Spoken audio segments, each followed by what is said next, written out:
back to our regular assignments here. We got that out of the way. I'll bet you my guy. Joy Taylor, I need you to break this down for me. Josh Allen, does he get a pass for that performance, for that loss yesterday? No, I don't think he does get a pass. It doesn't mean that Josh Allen isn't extremely talented. It doesn't mean that his career is over. But you got to win the big games. You're favored by 5.5 at home against a Bengals team that's going through all kinds of injuries. Go score some points.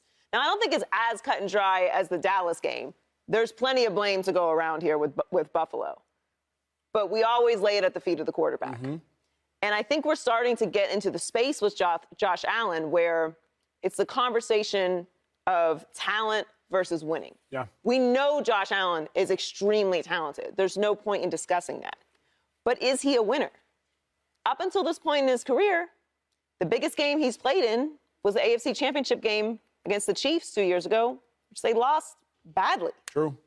That's the biggest moment. He hasn't won an MVP. He was relatively bad his first 2 years in the league. What has he actually accomplished in the postseason? He's 0-3 on the road. He played a terrible game against Miami in the first round of the playoffs. If Miami had been somewhat competent, I don't think they would have won that game.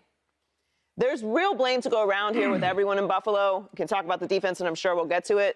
But Josh Allen does have to take some responsibility for not putting some more points on the board. Shady, that is your teammate. That's your brother. Y'all text frequently. You were there when he was drafted. You know Josh Allen. You know Josh Allen well, as good as anybody on television. So you tell me, does Josh Allen get a pass for that game yesterday? Joy Taylor, she's my current teammate. And I disagree with her.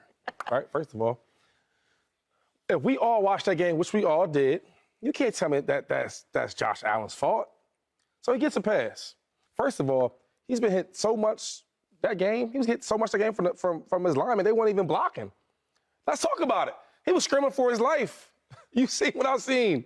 Listen, he threw a bomb. He was scrambling, threw a bomb to Gabe Davis in a bucket. What did he do? Dropped it.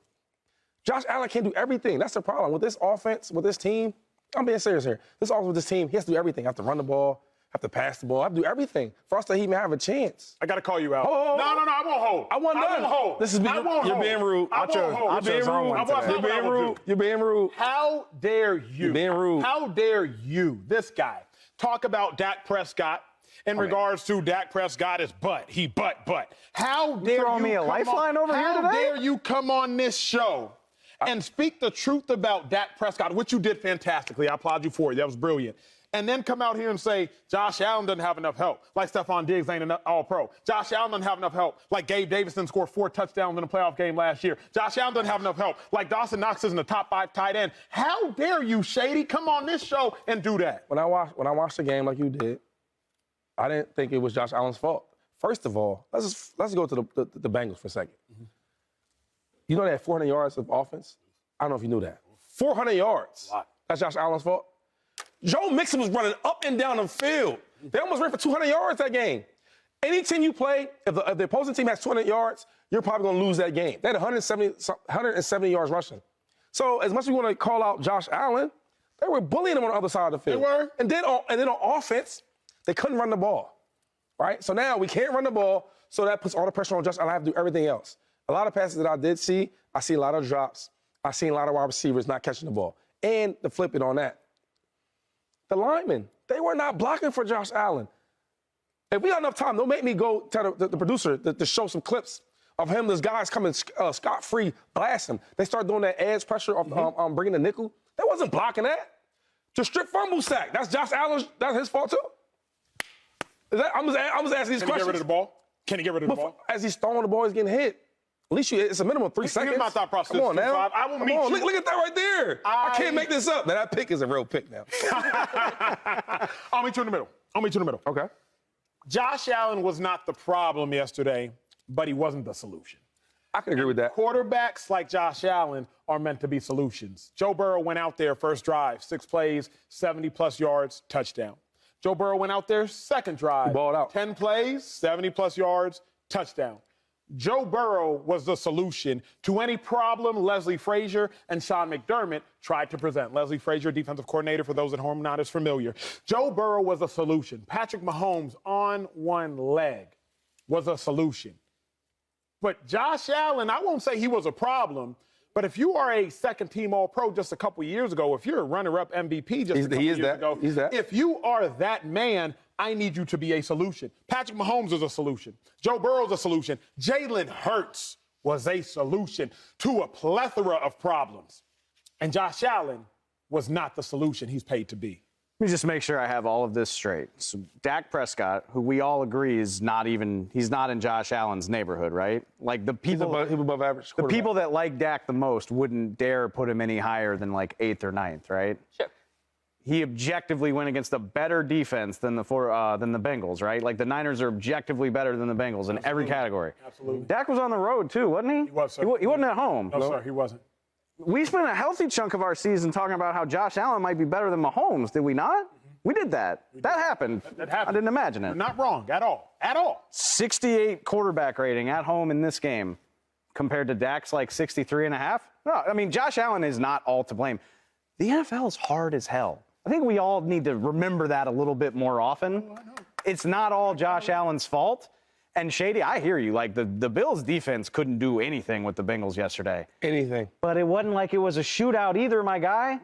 They got bludgeoned 27-10. They scored less points than the Cowboys did. So all I'm saying is, if one guy doesn't get a pass in an objectively worse situation, then the objectively better quarterback shouldn't get a pass either. I don't know that we can. Those were two different games. Of course they were. We're generalizing a little bit here. The Cowboys as a whole did what they needed to do outside of Dak Prescott to win that game. The Bills are built to lean more on Josh Allen than the Cowboys are. They are, and the defense, and also, just for a second, let's put a little respect on that Cincinnati defense now. They've been wonderful. We're not really talking about them. That's 2 weeks in a row. So put a little respect Lou on the Cincinnati defense. Know the name. They're playing crazy. For them to go into Buffalo and do that, they deserve some credit here, because we're going to just give this to Josh Allen failing. They made that happen.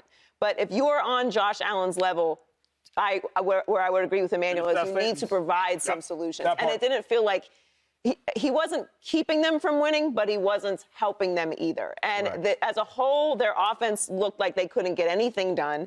And part of being a good offense is giving your defense some breaks. If your defense is struggling, you need to stay on the field a little bit as well. And they weren't able to do that. I just told you, so out of all the quarterbacks this weekend, Josh got hit the most.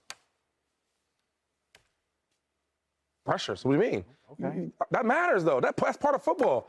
If the guys up front are not blocking, I'm getting hit as a quarterback, how do you want me to produce? How do you want to be great like you guys keep talking about? How does that happen? Joe Burrow made it work. Joe Burrow won't get touched. Joe Burrow had 3 new starters on his offensive line. That's cool. That's for the for people to tweet about. That's cool for the people. But for us, we really do this football. We know about it. He didn't get touched. I don't care what lineman he had. Actually, the backup dudes you're talking about, they look better than the starters. For the Bills. Oh, the starters for the Bengals. For the Bengals. Yeah. Did they not? They was. You don't think that had something to do with the quarterback? Come out. Him having 200 yards rushing? No, Dave, I don't. I don't. But here's my So thing. run blocking and pass blocking. I'm talking about just passing. This is what I'm saying. What I'm saying is, if you can run the ball for 170 yards, you're passing. Do whatever. I mean, nice day for a passer. Let me ask you this. He didn't get touched. Here's my thing, though, 2-5.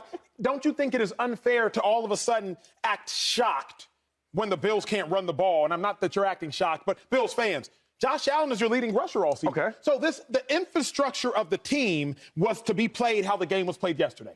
Josh Allen has 800 yards rushing on the season, second most out of all quarterbacks. Right. So Bills, y'all know you live and die by Josh Allen. So I don't know that it's fair to complain about the fact that the Bengals had a great running game, because that's not what the Bills are designed. The Bills are designed to be Josh Allen and Josh Allen. Yeah, but my thing, okay, for example, so Deion Dawkins, one of my favorite Bills players, one of my favorite friends, actually. He got beat a lot yesterday. Number 76? 73. 73. He's probably the best lineman. He never gets beat. He got beat a couple times. Small things like you got the widest rusher, you got to slide out to get that. He didn't get it. When they kept hitting him, they were sending the nickel slots. And they were playing with the safeties. He would come up, they would send it. They kept doing it back and forth. So my thing is that's not a Josh Allen thing. That's lineman. That's communication. You got to block him. Don't you need Josh Allen in that moment to be special? Because he wasn't special. Don't you think, like, even Patrick Mahomes on one leg, like he was special. You know, it was the first drive of the game when Patrick Mahomes was healthy. Dudes were coming from every which way, and he was dodging 1 foot, 2 feet, no feet. Like, didn't you miss special? I just think that's a different scenario. You got Andy Reid with Chad Henne. He's older than all of us, and you see what they did, 98-yard drive. That's Andy Reid. Yeah, dotting that up. My thing is this. So much pressure's on Josh Allen to be great. So when things don't go well, and it's not his fault, they're not blocking, they're not catching the ball, he's going to get blamed for it. That's part of it. And we've seen that over the years with dudes like Peyton Manning. Peyton Manning, he always is great. The games he lost, he still was great. But when they start getting on to you and they hitting you and they getting in your face, Tom Brady is another one. When you get, people know, when you get Tom Brady's area, you get pressure up the middle, he's not the same player. And I feel like when that happens, you can't always blame the quarterback. Dave, gotta look at the tape. Hold this ammo in your back pocket for 3 minutes from now. It sounds convenient. Subscribe here to get the latest from Speak, and go watch a few segments from our other shows on FS1.